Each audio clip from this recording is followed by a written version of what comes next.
Good afternoon and welcome to the Austin Software Cooperatives Meetup Group. We are doing chapter 6 of Technofeudalism by Yanis Varoufakis.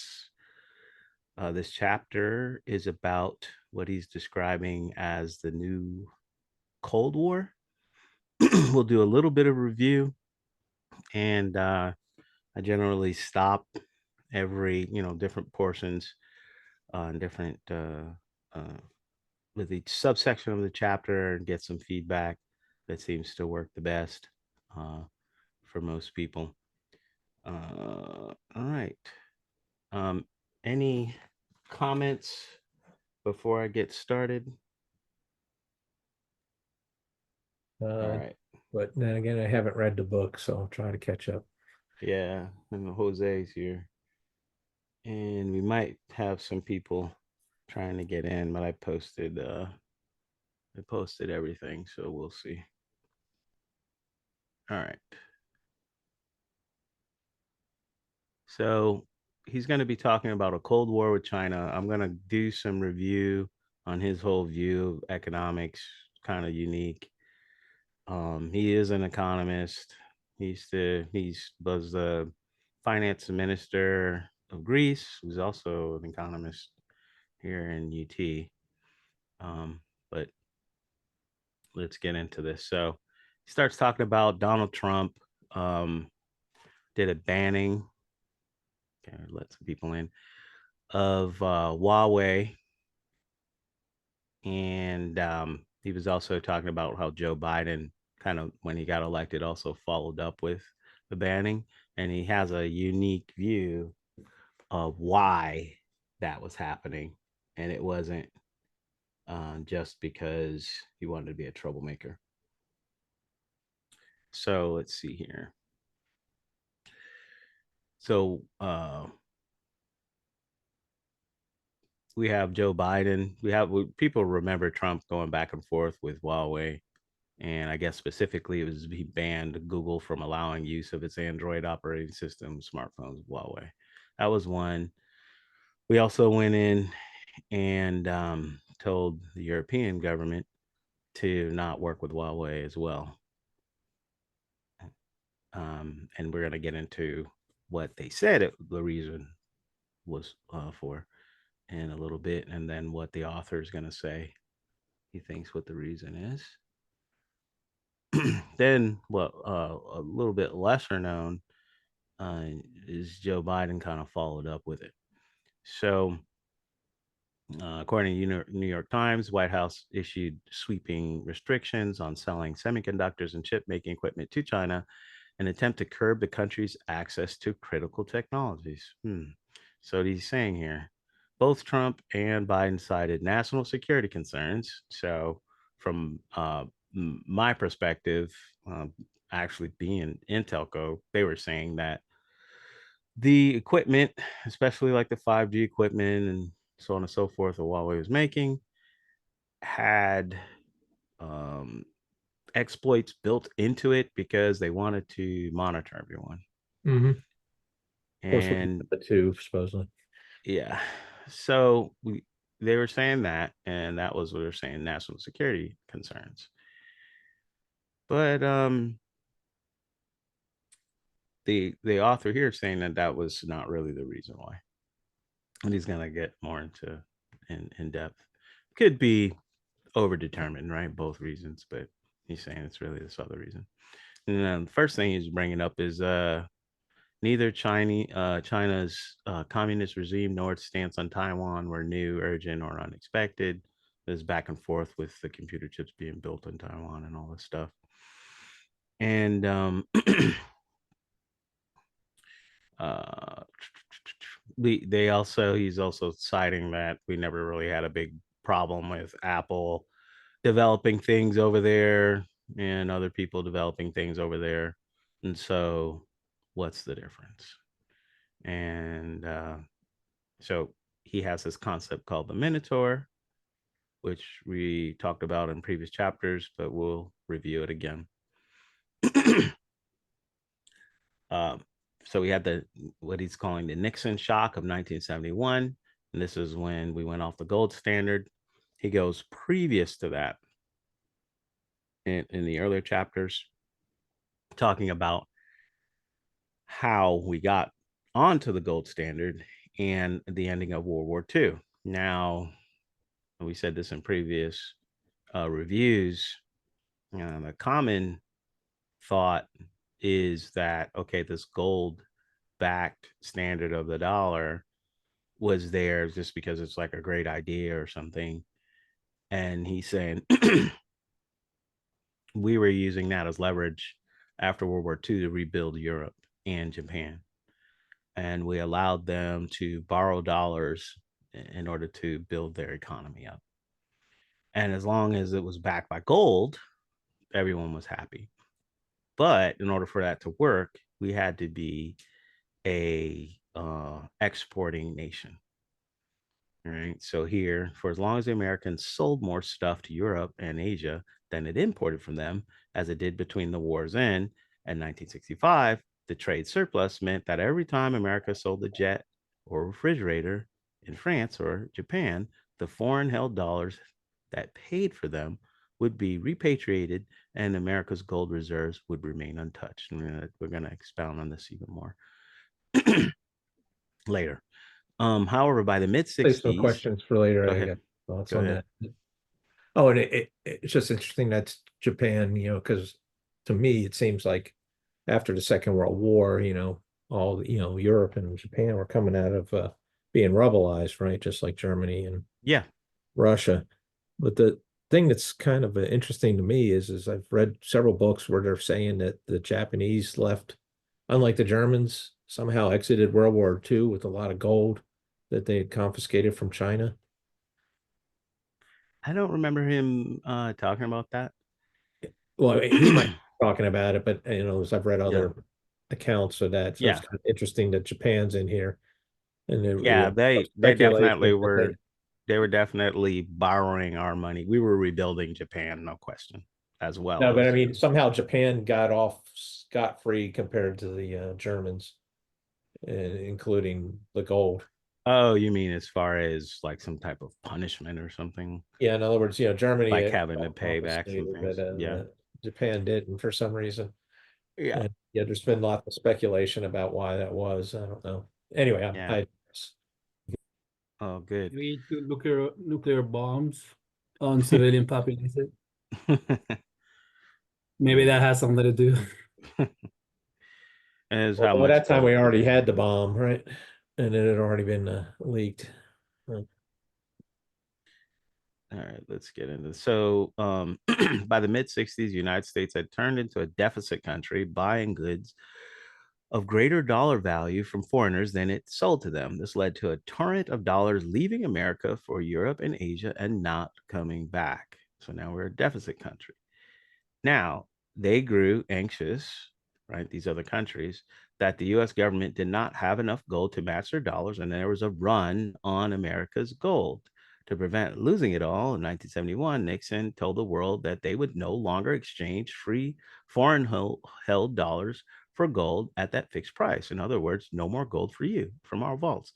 Now, to go back into like what the common thought is, hey, we're going to go off the gold standard, and people kind of think of that as directed at us, like somehow the banks are robbing the American people and saying, oh yeah, we're not going to back it by gold because we just don't feel like it. And he's saying this is the reason why. And there was way more dollars being held um in as currency in these other countries than here. That was the big reason. And then they were going to do a run because we really weren't holding enough gold to back those dollars. And they said, we did a little trick on them and said, hey, we're not going to honor that gold backing. You cannot exchange the dollars for gold.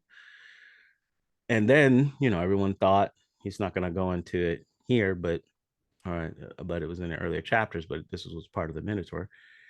So they said what they did was not only did they force like some of the Middle East, like Saudi and some others, to say, hey, whenever someone buys oil, they need to buy it in dollars. They also did it on other commodities as well with different countries, not just oil. So it ended up being that the dollar became and continued to be the world reserve currency, and therefore making the United States being able to just print whenever it want. And he calls us the Minotaur, the system, because we don't really make anything that other people want to buy. We don't make enough. We're a deficit country, but yet we're not broke. And that's because we do export something. We export dollars. And so he calls that the Minotaur. Now we're going to get into this Cold War. And again, the earlier chapters really go more into depth in that. So the Nixon shock, the global financial system effectively turned into IOUs issued by a hegemon who decided what the foreign IOU holders could do with their IOUs. So we're a deficit country. And so this is a little different. Normal deficit countries such as France, Greece, and India had to borrow dollars in order to shore up their currency and raise interest rates. America didn't have to do that. They'd had the magic formula that every empire wanted to do, but never really could pull off. It had a way to persuade wealthy foreigners and foreign central banks voluntarily to finance simultaneously its government and its imports. So this part's going to be more important. They did not talk as much about this before, but uh, when other people borrow the dollar and you have the dollar, the only place they really can use it is back in the United States. So they take that dollar and then they buy assets in the United States. He's going to expound on it some more. But there's only certain assets that they can do. Like we've heard of probably real estate. You hear of China buying real estate in other countries. But they're not allowed to buy anything that would interfere with basically United States control of the economy. So they can't really like own banks for sure. And other, he's saying, larger companies. So this reinvestment cycle is designed on purpose to make United States a hegemon. And for those who weren't here previously, this is the argument for why the cloud companies like Amazon became so rich, is because of all this investment going back into buying their stocks, buybacks, all kinds of other things, but also foreign investment coming back and being put into the cloud companies. I was going to say, prior to AWS, I mean, they were basically a book reseller and they were hemorrhaging money, right? Yep. They were losing. I remember back in the late 90s, they were making fun of them in Time magazine, saying they were losing $5 million a week or something like that. It was funny. But yeah, the whole concept here, to take a step back, is the idea is capitalism is morphing into something new, what he's calling technofeudalism. So feudalism is his definition.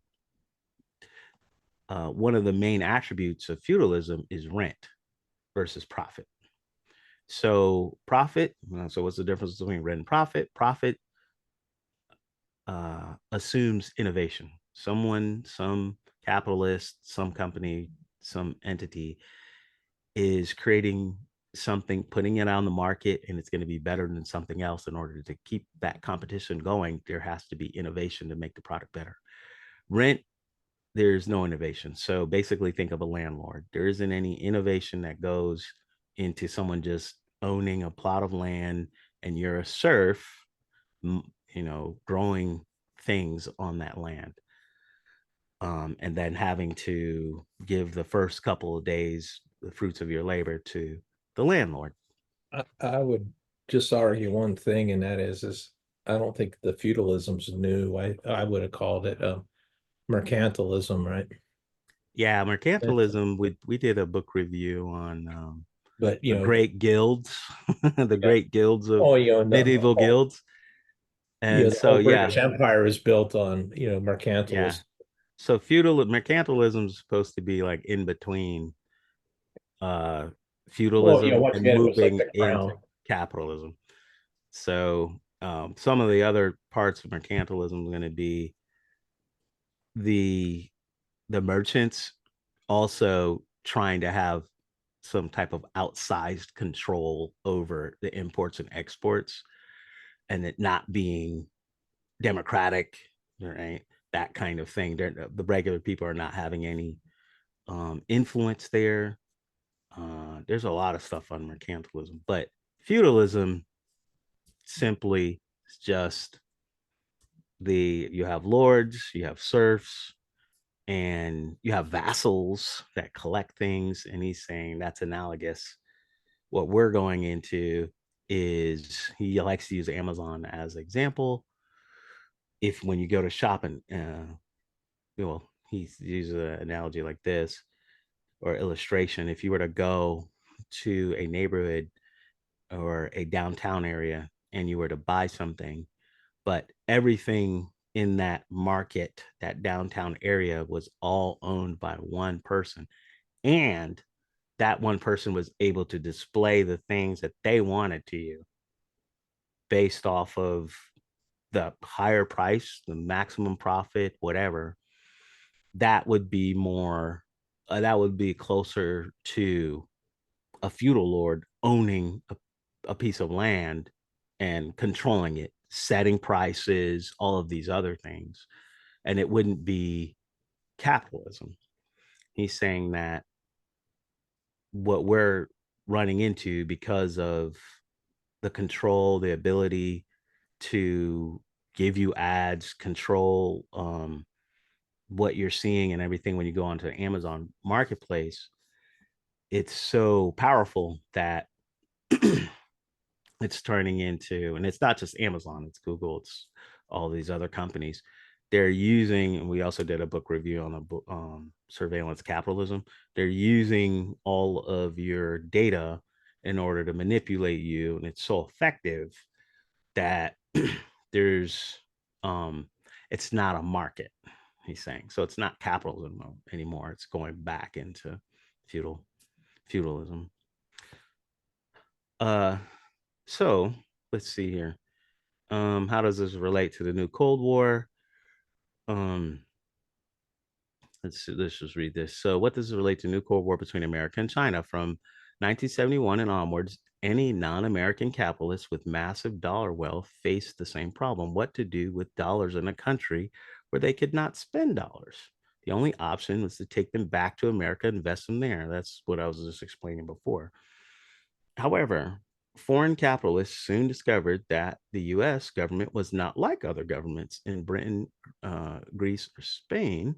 Rich foreigners could buy whatever they pleased. However, foreign capitalists soon discovered that the US government was not like other governments. And in no uncertain terms, Washington made it clear: German, Japanese, and later Chinese capitalists in our country, United States of America, you can buy real estate, you can buy our government debt, you can buy small insignificant companies, bankrupt factories in our rust belts, and Wall Street's derivatives. But keep your hands off of Boeing, GE, big tech, big pharma, and of course our banks.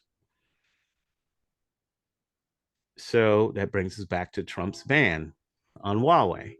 The underlying logic of these prohibitions was a straightforward extension of the same thinking adapted to circumstances post 2008 techno-feudal world.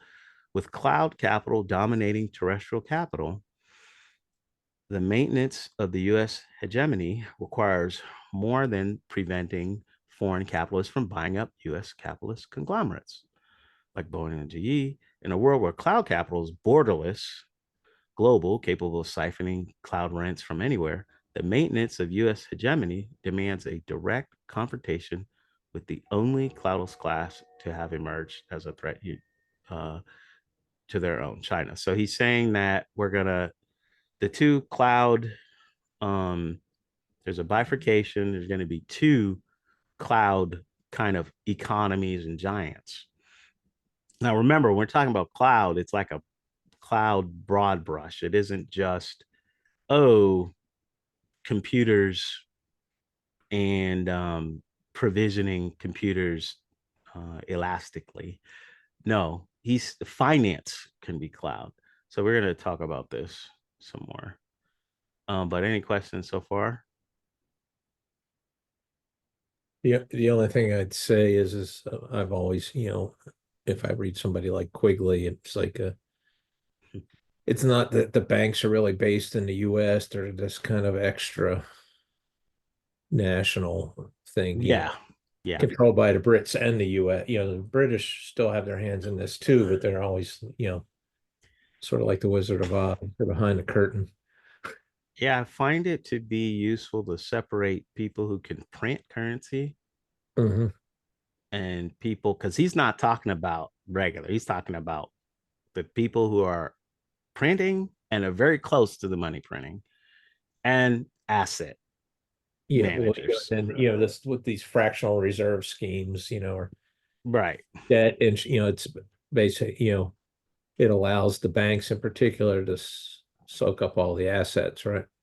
Yeah. Why, yeah. Well, that part, the asset managers like a BlackRock and so on and so forth, those they're not close to the printers. They're closer to we are, obviously, but they're the ones that are like, oh, you all are holding dollars, you're chumps. We, hold everything except for dollars. And the printers, they have controlled interest rates and all that, and they're the ones who he's going to talk about, all of these different elaborate schemes about how, when you transfer some money, everybody gets a cut, 8 different ways.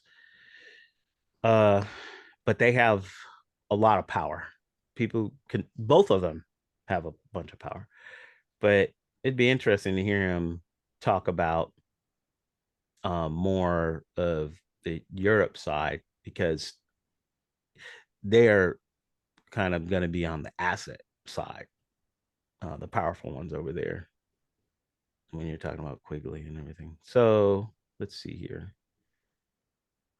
So techno-feudalism with Chinese characteristics. Let's go over this pretty quickly. So he's saying that China started seeing some of the strategies the United States was doing with cloud capital, and it started trying to um, create some strategies there. And he's calling the deal. He calls the deal between the United States and everyone else the dark deal. So where if you're buying our debt and you bought our debt, you have some dollars, you got to reinvest it in United States, and it's kind of like a little game that you have to play. And but now you have this Ukraine, Putin going into Ukraine, and something happened there. And the United States froze about $300 billion of um, American dollars that Russia had. Now he's saying that that was the first time that that money was frozen. He gave some examples um, in wartime of the banks honoring and each country honoring their debts, even though they were at war with each other. And he's saying this is the first time that United States or not the United States, any big country did something like this.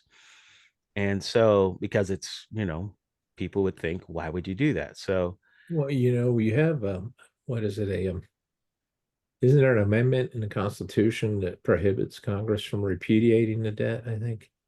I often wondered whether or not, and it was snuck in, I think, after the Civil War or something like that. But I don't And know. the one that they were saying that could be used to kind of not have to go every year through or every couple of years through the whole, extortion or holding the budget hostage and all that. They said that the well, debts shall. the NDAA actually is, Congress is only, we're not supposed to have a standing army, so it's supposed to be funded for 2 years, the same cycle as the House, right? And they're the ones that control so that's why that NDAA comes up every 2 years. The only thing we have is a standing Navy, and then, Lavelle being a Marine. The trick was put the Army on a boat and they weren't a standing army, right? Funny. That was the loophole. Yeah. All right. So let's see here.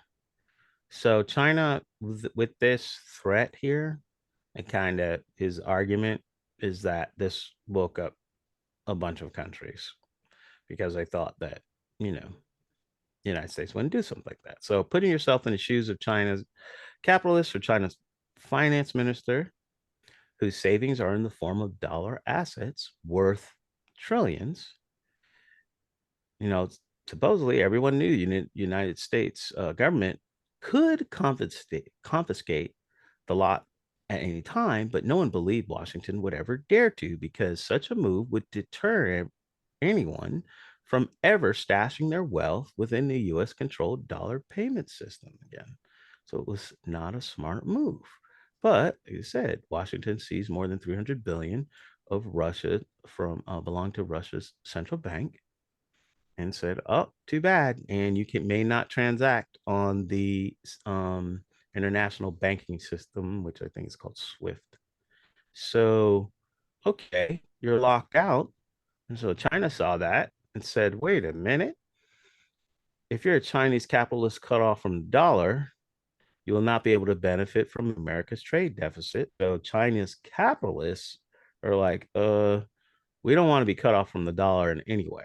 So we want to play nice with them, right? Because you use it as a vacuum cleaner that sucks American markets and your aluminum, blah, blah, blah. However, this is a problem for China's capitalists, but not so much for the cloudalists, who already built cloud finance up into an alternative global payment system. We're about to talk about that, right? So China's cloudalists were not the only people in the country eroding from the dark deal, la, la, la.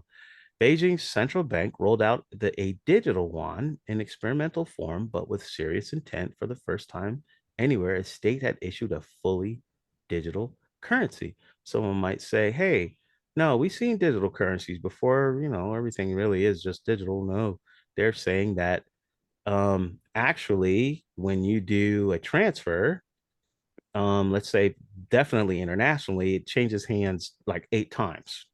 Even nationally, it changes hands. They're saying with this definition of a digital currency, it does not, right? So they created that, he's saying, in response from this fear of this 300 billion seizing of Russia, right? And this is all going to come back to the United States stuff with Taiwan, all that. Blocked from the dollar superhighway, Russian money began to use the underutilized Chinese alternative. And it was not just Russian money that chose this new route. Many wealthy non-Russians too felt reluctant to continue letting their money race down the, who was this? Letting that person. Okay. Felt reluctant to continue letting their money race down the dollar freeway. So why is this the case? People may have heard of BRICS and another system that's outside of SWIFT, outside of the dollar, trying to a bunch of countries that are trying to do trade. This is before BRICS, right? So just using China's finance system was the beginning of saying, maybe we can make this happen. Now, remember, the threat is it isn't just you're able to use the American dollar for for trade between countries, but also this whole needing to reinvest back in the United States because we just print money and then it's basically an easy way to hold your dollars as assets that will increase. You still have that threat, but that threat, and you had the way. So the Chinese capitalists were like, now we want to start using this other system because that $300 billion seizing the United States did. Hey, maybe we need to get on this other system. So many in Washington felt that if they failed to clip the wings of China's big tech before the cloud finance and the digital state money achieved critical mass, the exorbitant power of the American rentier capitalists was in jeopardy. So this is his argument that it wasn't because of Huawei was trying to put some, it was a national security threat and they're trying to spy on us and all that. He is saying this is why they were trying to make it to where we're not working well with China. We're starting to have a new Chinese Cold War. So, and I think that makes more sense. So, under the guise of national security concerns over China's development of sophisticated weaponry, so see, this is different than the spying now, right? President Biden declared a total export ban on anything that might help China develop top-notch microchips. Since microchips are the building blocks of any advanced economy, and the ban on selling chips to China extended to non-American companies that wanted to do business with American ones, Biden's ban amounted to total economic war. Like this went also non-American companies that wanted to do business with American ones. So this is how this went to to Europe as well. Like, do you know about them? say again, who? ASML. So they make they don't do straightforward lithography. I was a chip engineer originally, and they used to do straightforward lithography, and the wavelength of the light that you use determines what the smallest geometry is that you can put on a mask. And they were supposed to go from UV to X-rays, right? But this was like 25 years ago already. They didn't. So there's a company out of, I think it's Denmark, ASML, that does the extended or enhanced UV stuff, and they do something called computational lithography. Anyway, this one company basically has the keys to the kingdom for all the 5 nanometer and below stuff, and they delete. The reason why a lot of microprocessors aren't fabbed in China is they're not allowed to buy the ASML stuff. Interesting because it's a European country, not a US. But this, and this is what, who is allowed to buy it is Taiwanese, right? TSMC Right. or whatever. Yeah. Okay.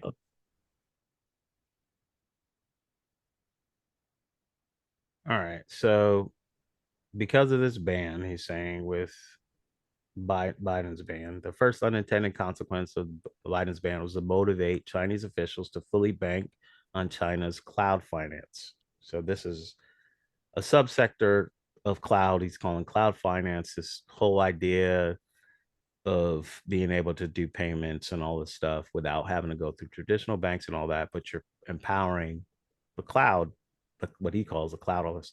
The second unintended consequence of Biden's ban was to inspire capitalists and rentiers from around the world, including Western Europe, to flock to China's cloud finance, right? So Beijing either had to ditch the dark deal or stay in the digital dark ages, because we were banning them. And they said, well, we're going to ditch the dark deal. And they also, now they were, and he starts talking about internal Chinese politics. That's going to make a different class of what he calls cloudless more powerful than the traditional Chinese capitalists. And he's going to talk about what happened there as well. So let's go back. This down.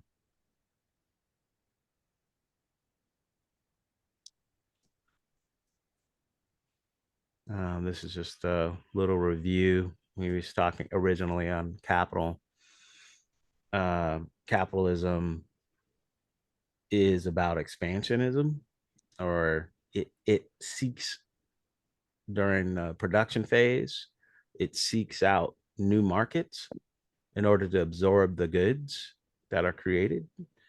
And when that happens, his argument is that it's an aggressive expansion. And then you start having this competition, and you could start having this incentive to have wars. But that is, he's trying to say, okay, well, a danger here is now you're having these new cloud fiefdoms that are wanting to most likely get into, or they're incentivized to have wars. Let's get into this here. Well, like the Austrians will economists will claim that the whole scheme with inflation is war's the other leg of it. The other leg of inflation, yeah. Well, I mean, in terms of like controlling things, right? The only way you can fund a war, you have to print money. Yeah, you have to print money. You can't directly tax the people, because if you start doing that, they'd revolt. Yeah. That's a big earlier part of the of the book. He talks about the funding, and then the first stage before, like during the World War II, you had the machine building out all of these. Absolutely. Okay, yeah, we had this building out of all of this economics of building all the tanks, building all the planes, and all this other stuff. And that machine was just going hard. And then he's saying that there was a active effort to keep the party going, basically.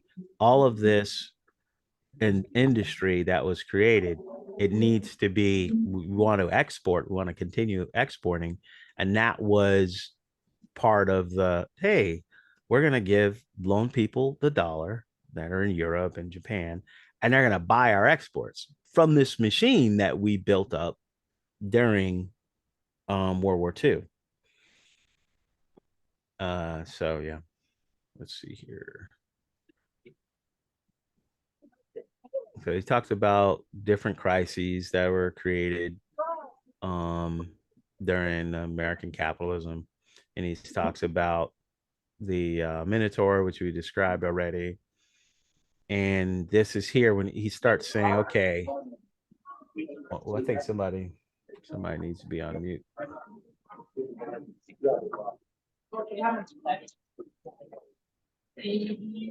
Gates? I think you get muted as host, right? Sorry about that. Okay, yeah, okay, good. Yeah. So so why would Europe continue to, be in this game? Okay, well, in reaction to all of these, we have all these crises, oil crises, 73, 79, 2008, also 81, 91, 2001. They're like, hey, we don't want to be linked to that.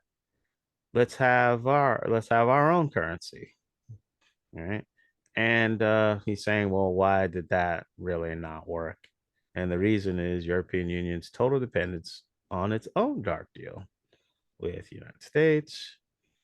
While they may wish to protect themselves from shifts and shocks, they have no actual desire to be free of the pact with the United States, that allows European capitalists to profit from the demand generated by America's trade deficit in order to turn these profits into U.S. assets. This here is the key to his argument. I'm saying this, we're getting dollars somehow, whether lending or whatever, low interest loans, whatever, printing, getting it into the hands of these capitalists, and they're turning around and buying things, US assets, because it's a dollar, right? All right. So he's saying that that's a risk because Europe has no cloudless presence. They don't really have a tech company that's going to be a dominant, uh able to compete in that space and be a feudal lord. And he talks about the global south, which is just even worse off. Basically they're forced into getting loans from the IMF. So it's really a damned if you will, damned if you don't kind of thing. The global south faces an appalling choice: default on their dollar debts, which means they won't be able to buy energy, food, raw materials that they need, run factories, plow their fields, or get another loan from the IMF, which with which they can pretend to repay their existing dollar loans. First, by handing over the control of their essential sectors, such as water, electricity, probably oil, all that, to the oligarchs masquerading as investors. Second, by pushing domestic fuel and food prices up so high that their people will go hungry. Either way, the developing countries are being forced to surrender the dynamic of underdevelopment. This is his argument for saying global south, their traditional problem there. But it's not the only dreadful choice that they have to make. With the world dividing into two super cloud fiefs, one dollar based, another one based, they're being forced to choose which feudal lord to submit to. Right? Gone are the days when their oligarchs could borrow, again, borrowing from the United States or China, collect profits from selling the grain in Shanghai, use the money to buy properties in California, derivatives in Wall Street. Their new debt crisis is forcing the global South's ruling classes to pick a side. To which cloud fief will they commit future earnings from the selling of their rare earth or raw materials? So this is the new power structure. He's saying that it's going away from the money printing as being the most powerful to the cloud, and cloud rent, he's saying. All right. And he says, he used an example of electricity markets. I'm not going to get too much into this, but basically this is an example of how there's something that's a fake market, like electricity market. He's saying it's not really real market because it's really a small handful of energy providers that are pretend auction markets, and the firms collude. And he's saying that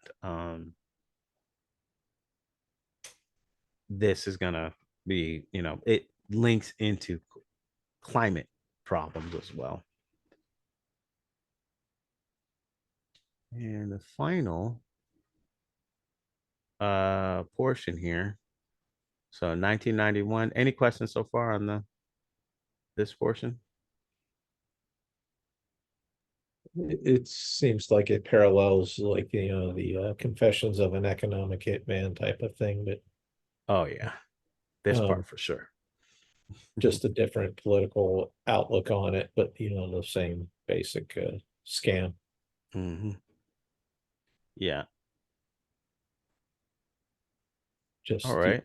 philosophical differences on the interpretation of it. Yeah. All right. He's saying two things globalized in 1991: financial capital and production lines and chains. And so you have all these laborers, mainly from China, India, that were formerly communist countries. They joined this international value chain. Many of them got lifted out of poverty, but there were also these other problems like 16-hour work shifts and all of these other things, and also dealing with Monistan, all this. So, by mobilizing America's trade deficit to turn China into a capitalist powerhouse, enriching capitalists and rentiers worldwide, underinvestment induced misery migrated to the global north, while overinvestment induced wealth migrated to the global south. Who are the winners and the losers of this transformation? I was going to say always England. Always England. Throughout the capitalist era, nothing good has happened where rentiers have succeeded in creaming off increasing portions of capitalist profits. But again, he puts a lot of emphasis on rent and profit and the difference. Profits conversion into rent has always hindered capitalism's dynamic, creating bubbles that burst and plunge weaker people into states into toxic debt. And so this he's saying that we're all going to be cloud serfs. And this transformation, unpaid labor produces extractive power and cloud rent for very few cloudalists, money that will never re-enter the wider circulation of income while earning them no income themselves, allowing, and he's talking to his father in this last portion. Allow me to describe this as a shrinking of the global value asset base. Add to this wage squeeze that cloud capital also imposes on wage workers. It increasingly turns them into cloud proles. So he's saying that, well, these are some predictions. He's saying, You say pros like 1984 or whatever. yeah, because he uses a Or 1984. the other one, what's the other Jules Verne? The Morlocks, I'm trying to remember. I can't remember. I think Proles is from 1984, but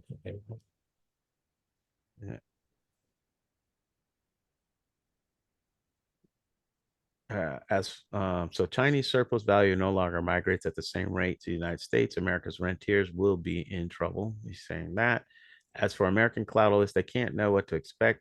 Well, they gain relative power over capitalists and the rest of America's society. The effect of the dark deal's demise on their bottom lines is great and unknowable. So he talks about different companies and how their relationship to cloudalism, I guess. Companies like Apple and Tesla, which straddle the terrestrial capital and cloud capital, will be surely hurt. Unlike Google, Apple has invested billions in physical capital in China, where it manufactures iPhone, iPad. This is not an investment that can repatriate easily into the United States. Apple's not manufacturing in China because of cheap skilled labor. I guess that, be controversial, right? But because since 2007, it has built an entire ecosystem of manufacturing processes which blend human, terrestrial, and cloud capital in ways that cannot be emulated on American soil. So, but companies that are more cloud capital intensive, like Amazon and Google, it will all depend on how the shrinking global value base and the disruption of the flow of Chinese profits and rents into the dollar super cloud fief will affect their sales. All right. And he talks about the different fault lines that will happen. He's saying the existing fault lines like coastal economies in the United States, rust belts, and the coastal regions, they'll stay. New ones will emerge. Americans connected to cloudless power and the rest, that's going to be a fault line. And of course, here he references 1984. He also says that an interesting development is that how China is battling with their power internally. and the cloud capitalists. Right. So he's saying the United States doesn't do well battling. He's saying China actually did do something. We look at it as authoritarian, though. President Xi, who placed strict limits on Chinese cloudalists like Jack Ma in an explicit bid to keep China's cloud finance within what the party considers to be acceptable bounds, its own. A great challenge for Xi, however, is that the party's authority relies on economic growth, which has for so long been generated by the enrichment of its capitalists via the dark deal. And interesting to talk about internal politics for a company or for a country that's like totalitarian or authoritarian. In theory, in a very roundabout way, Xi has declared a class war in the name of Chinese workers, not only on the cloudalists, but on the Chinese capitalists too. In August 2021, he announced curbs on excessive incomes and, crucially, a new policy to shrink aggregate investment from 50% of Chinese national income to 30%, something that only can happen if the Chinese capitalist profits from net exports to the United States are reduced massively while domestic wages rise. So he's having his own battles over there. The author is saying, and he's saying, well, is he really doing that, or is it a propaganda thing? I know from the outside, whenever you hear messaging about China, you don't really get this type of messaging. It's kind of like you'll say, this Xi and the party is in total control. Everyone has to obey, and there's no blowback. There's no pushback. There's no repercussions for whatever commands they come up with. And that's not that's not accurate. But you don't really get this type like of a bunch message. of mafia families, right? And then they have little backstabbing. You say little. Well, you know what I'm That's the saying. stuff of movies. But it's exactly like they have to sit down, and then everybody says, "Well, we have to get back to making money. We can't be fighting amongst each other." After a massive slaying. I don't see a huge difference between the Politburo and a group of industrialists, right? They both act the same way. Yeah. And they act in their self-interest despite the propaganda that they're supporting the little guy, right? Yeah. Let's be real. Politics happen behind closed door, and some type of messaging happens publicly. But I found this to be interesting. You don't really get this type of messaging very, very often. But yeah, I guess my point was, I don't think it's unique to capitalism. It's just the power, you get concentrated power like that. Oh yeah, for sure. All right, I think that's the end of the chapter. Any questions, comments? We got one more. It's kind of a final chapters. Is there anybody else on the do. call besides me right now? It was Yeah. Oh, okay. I'm just the only one talking. Yeah. I'm here. I was just, I had to kind of run errands, so I put my stuff on mute. But once again, Watson, an excellent summary of chapter 6, right? Yeah. Yeah, Thanks. really great. Oh. I just freshly read it, and everything you said tracks. You did mention that we would become cloud thieves, but I think you'd say that we already are. And I'm still trying to kind of grapple with the whole paradigm. So what I try to do with a reading is read it as charitably as possible. And so I'm kind of imagining in what ways am I a cloud thief? And this book's definitely been a challenge for me. So your summaries have been helpful. Yeah, so there's serfs, there's the cloud serfs, there's a cloud. Well, I guess I'd be a serf. Lords. Right. There's the serfs. There's the lords, and then there is the vassals. right? So the people who do the work of the lords own the land, Yes. right? And so the interesting with the serfs, it's sometimes they're doing work for free, and sometimes they're doing work for, like, I guess one setup would be, oh, you're working the land for a week. You The first 3 days it belongs to the lord, feudal lord, and you can keep whatever else in the next 4 days. That kind of, Sharecropping. yeah, it's like sharecropping and feudalism are just basically like the same thing. So Yep. yeah, and you know, it was a way to try to keep the party going, basically, from feudalism. But yeah, so but the thing that's unique about cloud serfs is you can create value without getting paid at all. So that's where, you have your Amazon Echo and all of what Shoshana Zuboff um, talks about in the surveillance capitalism book. We call it data exhaust. So everything that you create allows for, you could say, AI algorithms, statistical methods, all these things to um, create a profile for you. And I like her definition of it, to be able to sell what you're going to do. And so whether they use it themselves or they sell what you're going to do, like Google, that those prediction markets and all those things, it's so powerful and it's so valuable. But you don't get compensated for it at all. So that's the first stage. And then the second stage is, okay, I am a serf that, is living, I'm able to help, um or I'm tilling the fields and all this other stuff and that kind of thing. And so you are being compensated. Okay, fine.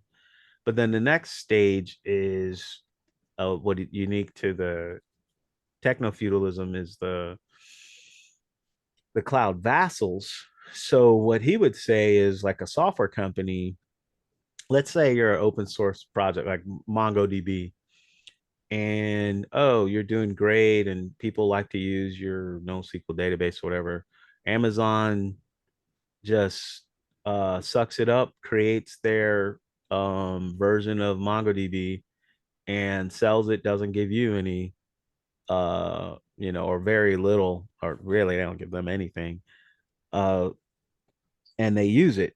And so they're able to, um even though off of your effort, they're able to collect money and all that stuff, even though you're the one um creating the value with your project. So that can be open source, that could be closed source or whatever. But you could just, Netflix would be a cloud vassal for Amazon because they have to live on top of Amazon's machine. Do you find it interesting, by the way, some of these companies are like strictly entertainment and not actual needs? Well, I guess you might argue it, but in other words, it doesn't feed you, it doesn't house you. Well, I think he's so I'm those are easier to understand because we're talking about cloud and all that, but the finance sector is like a Stripe and all of these other ones. Those are all also cloud, right? So it's kind of like talking about the infrastructure owners, right? So if the infrastructure is not publicly owned, but it's privately owned, and they collect a rent, remember the rent side. And so why is it a rent? Because there's no innovation. Why is there no innovation? Because there's no competition. They're able to eke out a space where they don't have to compete. Amazon doesn't have to really compete in their marketplace. It's not a real marketplace. All of that. That's where it becomes. I would say history repeats itself too, right? You go back to radio and it's like, or TV, they allocated the spectrum. Yeah. Or they do their best to make it to where Then you the got the it's license, privately auctioned and well, no, not I'm saying it's privately optioned. yeah So yeah there's some people that are arguing like it should be all digital now, and like, Wi-Fi or whatever, where you just you broadcast out digitally and not worry about,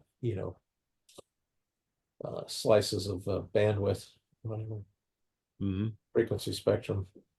Yep. And All right, once I'm good. like, well, who's taking, then it gets into, is the corporate entity, is the government, or is it a corporation? But it ignores the whole idea that the corporations are created by a government edict, right? Right. So what's the real difference? It's well, it's supposedly entities not acting as individuals but as a group. It's kind of a self-licking ice cream cone, I guess.